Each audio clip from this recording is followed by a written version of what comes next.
Et c'est généralement les gens qui font rien qui vont se permettre de dire ce que vous faites c'est mal. Si par exemple je dis à Bertrand, bah écoute, là ton montage il est nul, il est clairement nul, il est claqué au sol, il est nul, voilà, tu mets des bruitages nuls, c'est nul sur nul. Les égos, c'est ce qui tue en fait déjà, ça peut tuer des amitiés, c'est ce qui peut tuer des projets.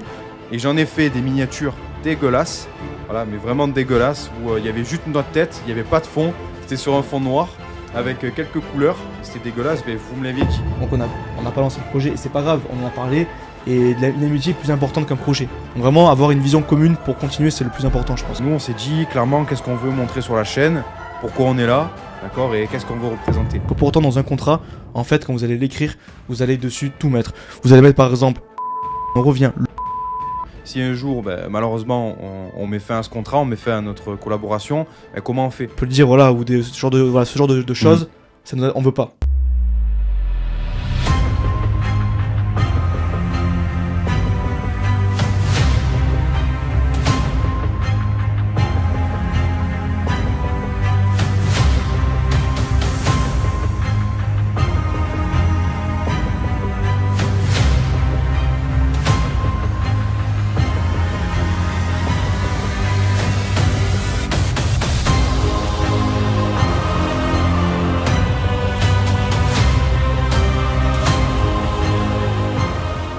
Bonjour tout le monde, bienvenue sur le Cercle des Affranchis, accompagné de Enzo à Immersion et moi Bertrand Minguez alias MyMoney sur Twitter et sur les autres réseaux sociaux. Aujourd'hui, on va rentrer directement dans le vif du sujet, on va vous parler de comment s'associer. Je pense que dans la vie, on ne peut pas être seul tout le temps. Et quand on fait des projets, je pense que vous êtes au collège, au lycée, peut-être en études supérieures, il y a des projets de groupe. Des fois ça se passe bien, des fois ça se passe mal. Et dans la vie de tous les jours, que ce soit au travail avec vos collègues, dans des projets entrepreneuriaux, il y a toujours l'association et les clés. On va essayer de vous donner les clés dans cette vidéo. Qu'est-ce qu'il faut faire et qu'est-ce qu'il ne faut pas faire. On a quelques petites expériences, quelques petites anecdotes. Donc on a séquencé ça en 5 parties clés de comment s'associer et qu'est-ce qu'il faut faire pour que ça marche. Et ce que tu dis c'est important parce que même le mot projet en soi, ça fait peur.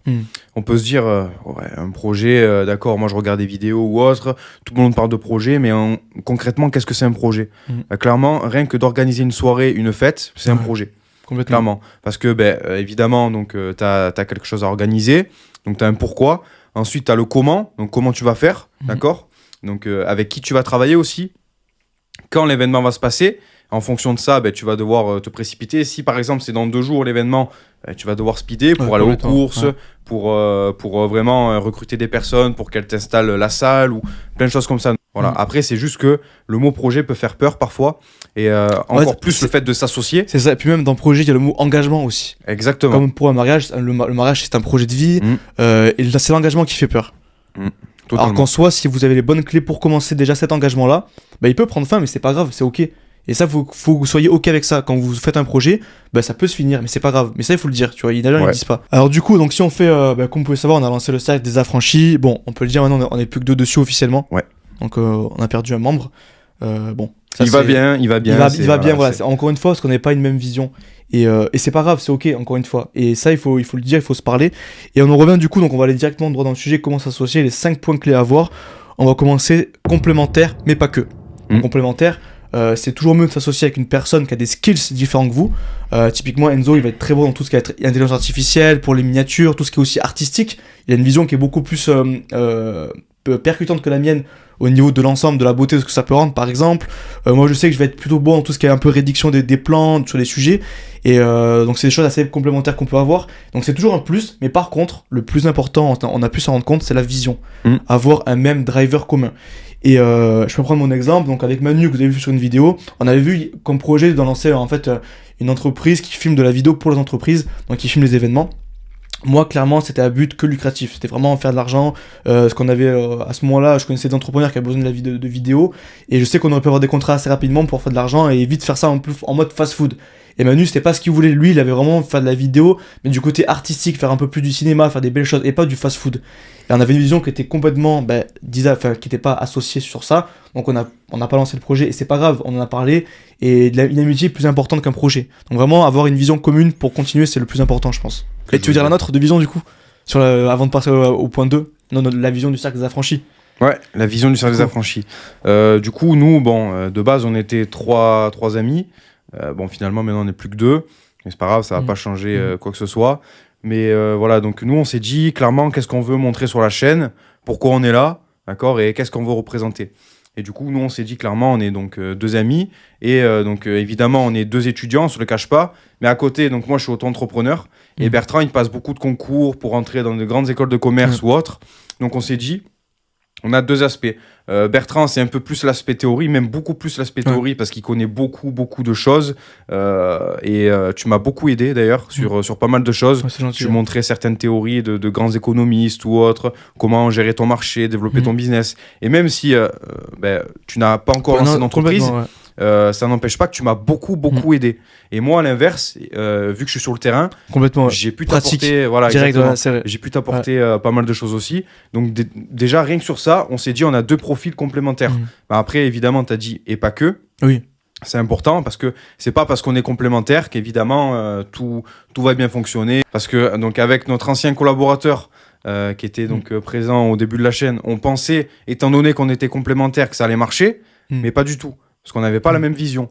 Et notre vision, nous, c'est clairement, donc, on essaie de vous apporter un maximum de valeur en étant bien apprêté, en essayant de parler calmement, voilà, vous transmettre les choses avec vraiment un travail de fond derrière et de forme aussi. Voilà, donc déjà, rien que sur ce point, on s'est très bien entendu. Peut-être des vidéos plus courtes comparées à ce qu'on faisait avant. Par exemple, au lieu de faire 1 heure de vidéo, on va faire 15 minutes, 20 minutes grand max. Il y a encore des fois on déborde, mais on essaie de tendre vers ça. Des fois on déborde, mais voilà. Donc clairement, sur ça déjà, c'était très important de savoir quel type de vidéo on voulait faire. Voilà, au début, on a testé. On a vu que l'ancien format ne nous plaisait pas. Nous, on s'est mis d'accord sur cette vision, sur cette nouvelle vision. Donc voilà. Et ce qu'on voulait représenter aussi par rapport au logo qu'on a veut travaillé ensemble. Ça passe pour l'aspect aussi vestimentaire, comment on va essayer de parler à la vidéo. C'est important pour nous, notre propre développement personnel aussi. Donc, Exactement. Point numéro 2, très important. Une fois qu'on s'est associé, d'accord, qu'on partage la même vision commune, qu'on est complémentaires, mais pas que, faut attribuer les rôles à chacun. Voilà, parce que malheureusement, si vous êtes deux ou plusieurs sur le projet, il faut évidemment que les tâches soient bien réparties en fonction de l'emploi du temps de chacun, évidemment. Parce que moi, par exemple, si je suis pris cette semaine, d'accord, j'ai beaucoup de choses à faire, Bertrand va prendre le relais et vice-versa. Par exemple, pour cette vidéo et la dernière que vous avez vue, Bertrand a plus bossé que moi dans le fond parce que j'avais pas trop le temps, j'avais beaucoup de choses, la construction de mon site internet et plein d'autres projets. Donc, c'est toi qui as pris le relais et tu l'as bien pris d'ailleurs parce que tout est bien séquencé. On a les notes sur notre petit ordinateur. Enfin, voilà, c'est top. Sur ça, le travail de fond, franchement, c'est top. Et clairement, donc, il faut savoir définir le rôle de chacun. Par exemple, moi, donc Bertrand l'a dit, je suis plus sur l'aspect forme, l'aspect visuel, d'accord. Bertrand, c'est plus travail de fond. Évidemment, il faut un peu qu'on mélange nos compétences, que moi j'apprenne un peu plus, que j'investisse un peu plus de temps sur le travail de fond, et Bertrand inversement. Mais évidemment, on a des préférences. Donc voilà, on sait que moi j'ai plus la patte artistique, Bertrand plus rédactionnel. Ça, on le sait, il n'y a pas de secret. Mais voilà, donc on connaît nos rôles. Complètement. Par contre, le problème, c'est que quand donc, on s'associe avec plusieurs personnes, je le vois dans les projets universitaires, et parfois je fais même l'erreur. Déjà, il y a certains projets, certaines consignes, où déjà ça nous emballe pas beaucoup, les projets universitaires. Donc on se dit, bon, ça va être un peu barbant, mais on va y aller. Mais le truc, c'est que parfois, dans certains projets, on nous tire au sort. Tu vois, donc c'est pas toi qui choisis ton groupe. Donc ça, c'est très compliqué. Et ça va être pareil dans le monde professionnel. Des fois, tu vas travailler avec des personnes que tu n'apprécies peut-être pas, ou au contraire, tu les apprécies, mais tu sais qu'elles vont pas travailler. Voilà, donc ça, faut gérer. Et des fois, même si tu apprécies la personne, en fait, elle va rien faire du tout, et tu vas devoir gérer ça. Tu vas devoir quand même si elle s'investit pas beaucoup, lui attribuer un rôle qui va te permettre de te dégager du temps pour faire ce qui est encore plus important. Complètement. Donc clairement, la gestion de rôle, savoir qui fait quoi, c'est très important. C'est ça. Même si la personne ne travaille pas beaucoup ou toutes sortes de choses. Mais par exemple, typiquement, nous, ça peut être moi, un coup, je vais faire le montage, lui, il va rédiger le script, le timecode de la vidéo, ou il va s'occuper de la miniature, moi, d'autres choses. C'est vraiment définir les rôles de chacun. Et c'est vrai que ce que tu dis par rapport au montage, au début, je voulais pas toucher au montage parce que ça me plaisait pas, je voulais pas rentrer dedans. Et finalement, donc j'ai monté peut-être 3 ou 4 podcasts depuis, et j'ai monté donc toutes mes autres vidéos pour ma chaîne YouTube, pour ma formation. Et clairement, donc j'ai appris en faisant. Donc c'est pas ce que tu m'as dit, bah écoute, vas-y, essaie, on voit ce que ça donne. Et du coup, finalement, comment dire, j'ai pu maîtriser le logiciel CapCut. Et je t'ai dit, bah, regarde, il y a quelques trucs à faire sur ça, ça. Donc je t'ai aussi appris dans le montage vidéo. Et on a appris ensemble après avec AutoCut aussi, donc un nouveau logiciel. On mettra le lien en description parce qu'il peut sauver des heures de travail. Exactement, bah, c'est moi qui t'ai montré le logiciel. Ouais, qui m'a fait utiliser. Voilà, mais au final, c'est toi qui l'as le plus utilisé. Qui l'ai le plus utilisé maintenant, c'est vrai, complètement. C'est vrai. Donc c'est toi qui vas m'apprendre comment... J'ai pu voir les petits tips. Voilà, exactement, les petites techniques. Complètement. Troisième point, enlève ton ego. Quand on fait des projets universitaires, même des projets à deux, il y en a toujours un, des fois, il peut prendre le lead par moment. Où il y en a un qui va dire, ah, parce que là, ce que t'as fait, ça m'a pas plu, c'était pas bien. Mais en fait, enlève ton ego, parce que quand tu fais un projet, t'as pas toujours raison, t'as pas la science infuse, t'as pas la vérité. Et donc, c'est important de confronter les idées, se dire, là, je suis avec mon ami ou je suis avec mon collaborateur, il me dit quelque chose, il a peut-être raison de me le dire. Pourquoi il me le dit? Donc, enlève ton ego, vraiment enlève. Parce que les égos, c'est ce qui tue, en fait, déjà, ça peut tuer des amitiés, c'est ce qui peut tuer des projets. Et c'est compliqué à enlever, on est des hommes, même entre femmes ça peut être compliqué, mais il faut toujours avoir ce bon soupçon et se dire bon, pourquoi il m'a dit ça. Donc vraiment faites ce travail sur vous. Alors avant qu'on ait nos quatrième point qui va être la suite directe de enlève ton ego, l'ego c'est important d'en avoir pour sa valeur propre, mais pas quand on travaille ensemble. Quand on travaille ensemble, on est là pour tirer vers le haut. Donc enlevez votre ego qui est mal placé par moment et qui peut faire vraiment capoter des projets. Et ce que tu disais par rapport donc écouter l'autre, c'est important parce que souvent donc on dit par exemple donc cette personne dit ça donc c'est forcément nul ou elle se sent tout le temps agressée ou quoi. Mais je trouve qu'il faut jamais juger le ressenti d'une personne parce que tu sais pas ce qu'elle vit, tu sais pas ce qu'elle a vécu. Peut-être que ce que tu lui as dit, ben, toi tu l'as pas interprété de la même manière. Peut-être que ton message il était un peu parasité par donc ton langage paraverbal, etc. Donc il faut toujours donc comprendre essayer de comprendre ce que la personne dit, jamais la juger. Mais voilà, donc lui faire comprendre si elle a tort, par A plus B qu'elle a tort, mais au moins tu lui dis d'accord, je comprends ton point de vue, mais là par contre je suis pas d'accord. Voilà, mais au moins tu comprends. Voilà, ça c'est le plus important. Complètement. Alors point numéro 4, très important, il faut se dire les choses. Quand ça va bien, on se dit les choses, quand ça va pas, on se dit aussi les choses. C'est ça. Pas prendre les choses pour soi, parce que voilà, c'est clairement pour le travail, d'accord. Si par exemple je dis à Bertrand, bah, écoute, là ton montage il est nul, il est clairement nul, il est claqué au sol, il est nul, voilà, tu mets des bruitages nuls, c'est nul sur nul. Faut l'accepter. Exactement. Il faut... Voilà, clairement. Et si de mon côté, et j'en ai fait des miniatures dégueulasses, voilà, mais vraiment dégueulasses, où il y avait juste notre tête, il n'y avait pas de fond, c'était sur un fond noir, avec quelques couleurs, mais c'était dégueulasse, mais vous me l'aviez dit. Enzo, t'abuses, là, pour le coup, faut que tu retravailles la miniature. Donc, clairement, il faut se dire les choses, et c'est comme ça qu'on avance. Et encore plus parce qu'on est amis. Oui, complètement. Il faut se dire les choses. Et donc, enlever son ego, mais aussi se dire les choses quand ça va bien, tu l'as souligné, c'est important de célébrer les victoires aussi. Exactement. C'est important. Pas tout le temps, avec modération, mais il faut célébrer quand ça va bien aussi. Mais voilà, il faut vraiment ne pas hésiter à se dire les choses quand c'est bien, parce que malheureusement, dans le monde du travail, où on connaît certaines personnes qui ont cette mentalité, et je pense que vous aussi, vous avez déjà entendu ce genre de discours, je vais te dire 90% du temps ce qui est mal, et 10% ce qui est bien. Pour moi, c'est clairement pas le mieux parce que tu vas tout le temps tirer la personne vers le bas. Peut-être une phrase sur 100, il va te dire donc c'est très bien ce que tu as fait, mais tu vas retenir toi toutes les autres phrases d'avant, tu vois. Ouais, et surtout quand vous êtes jeune, vraiment, malheureusement, votre famille et vos amis vont pas forcément vous tirer vers le haut, ça c'est vrai. Et c'est généralement les gens qui font rien qui vont se permettre de dire ce que vous faites c'est mal. Alors que ces gens ne font rien. Et les gens qui font, ça vraiment vous allez voir, les gens qui font des choses, quand ils vous diront ah ça va pas, ils diront toujours avec humilité et pour comprendre et pour vous aider. Et pas en mode, ça ce que tu fais c'est de la merde, pourquoi t'as fait ça, alors que cette personne ne fait rien et n'a rien à vous dire dans ce cas-là. Donc vraiment ça aussi, ne prenez pas les choses pour vous quand des gens pas intéressants vous disent des choses, n'écoutez pas. Gardez vos œillères et foncez tout droit et écoutez les bonnes personnes. C'est important. Exactement. Ouais. Après, comment identifier les bonnes personnes aussi? Ça, généralement, c'est au feeling. C'est au feeling et généralement, une bonne personne, quand elle vous dit la chose, elle le dit avec une manière et elle fait aussi elle-même des choses dans sa vie, je pense. Ouais. On en vient du coup au dernier point, rédiger un contrat. C'est tout con. C'est vrai que le droit, ça fait peur aussi. Parce que quand on parle de contrat, il y a signature, il y a engagement, ça peut faire peur, alors que pourtant dans un contrat, en fait, quand vous allez l'écrire, vous allez dessus tout mettre. Vous allez mettre par exemple le rôle de chacun, on en revient, le budget, le but, la mission, la part dans le projet, la vision, les interdictions aussi, c'est important. Par exemple, nous, on s'est dit, il y a des choses qu'on ne veut pas faire. On peut le dire à la caméra, ça on s'en fout. Par exemple, si on va aller à la rencontre d'entrepreneurs, des gens qui ont des histoires intéressantes, on s'est dit, on ne veut pas partager des mauvaises valeurs. Typiquement, aller voir des managers OnlyFans, on peut le dire, voilà, ou ce genre de choses. on veut pas. Et moi au début j'étais un peu plus borderline sur ça me dérangeait pas plus que ça. Enzo a dit non, ben c'est non, on a mis nos limites, nos interdictions. Et ça va du coup aussi avec les valeurs. Sur un contrat, vous rédigez tout ça. Et le fait de l'avoir rédigé, de le voir visuellement, là ok, vous pouvez plus faire marche arrière, mais surtout aussi rédiger la fin. Si ça se passe pas, bon ben qu'est-ce qui se passe? Est-ce qu'on garde les vidéos? Est-ce qu'on les supprime? Est-ce que même du coup qui peut regarder le projet? Vraiment, écrivez un contrat, ça vous permet. C'est pas pour un avocat, on s'en fout de ça. Vraiment juste écrivez-le entre vous, soyez d'accord, signez, et ça sera votre preuve de fidélité au projet. Ça évitera beaucoup d'histoires. Ça évitera beaucoup d'histoires. Et une variable qu'on n'a pas forcément trop approfondie dans cette vidéo, c'est aussi la variable argent.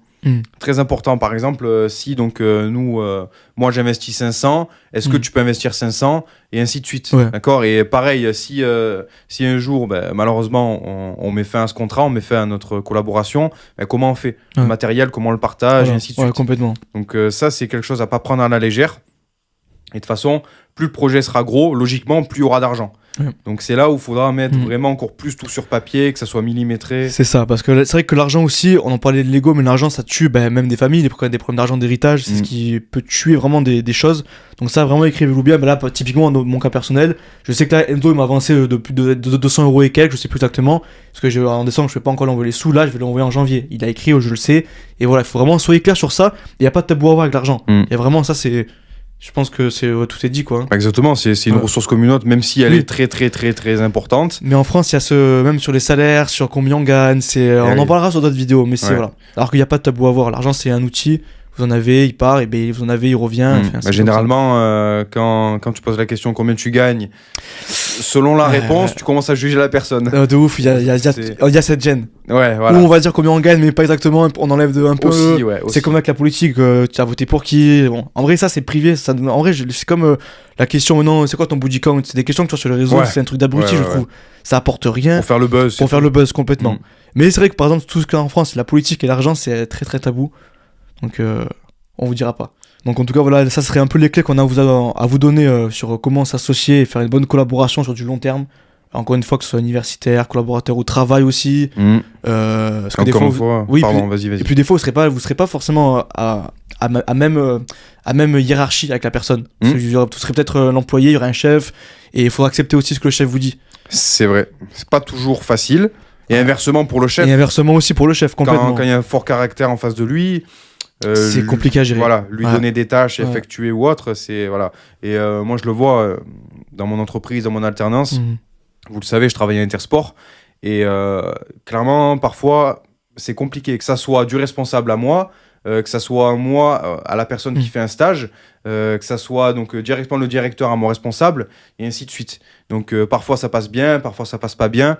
D'où le fait de tout le temps se dire les choses et de comprendre le point de vue de chacun.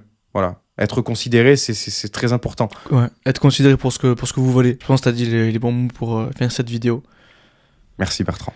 Donc, encore une fois, le classique, abonnez-vous. On vous met tous les liens en description, la formation, les e-books, les liens des précédentes vidéos. N'hésitez pas, vous, en commentaire, nous dire si vous avez une association qui a réussi ou qui a échoué et pourquoi. On aimerait bien savoir, ça nous intéresse. Si vous avez des questions, n'hésitez pas, il y a tous nos canaux, nos réseaux sociaux, encore une fois. D'ailleurs, toi, tu as donc créé une association étudiante. Hein. Ouais, on a créé je mettrai le lien, mais ça, encore une fois, on a fait en collaboration, donc avec des visions à chaque fois différentes, avec des skills différents, mais on a réussi à mettre un truc en commun. Et vous avez le LinkedIn, on reçoit pas mal de messages actuellement sur LinkedIn en plus. Ah, ok. Ouais, ça, c'est vraiment cool. Et c'est pour but de réunir les gens qui ont des projets. Alors, pas forcément des entrepreneurs, même s'il y en a beaucoup, ils le sont, mais des gens qui s'intéressent à ça et qui ont des compétences à donner à peut-être des entrepreneurs qui en ont besoin à ce moment-là. Donc, on vous mettra tous les liens aussi en description.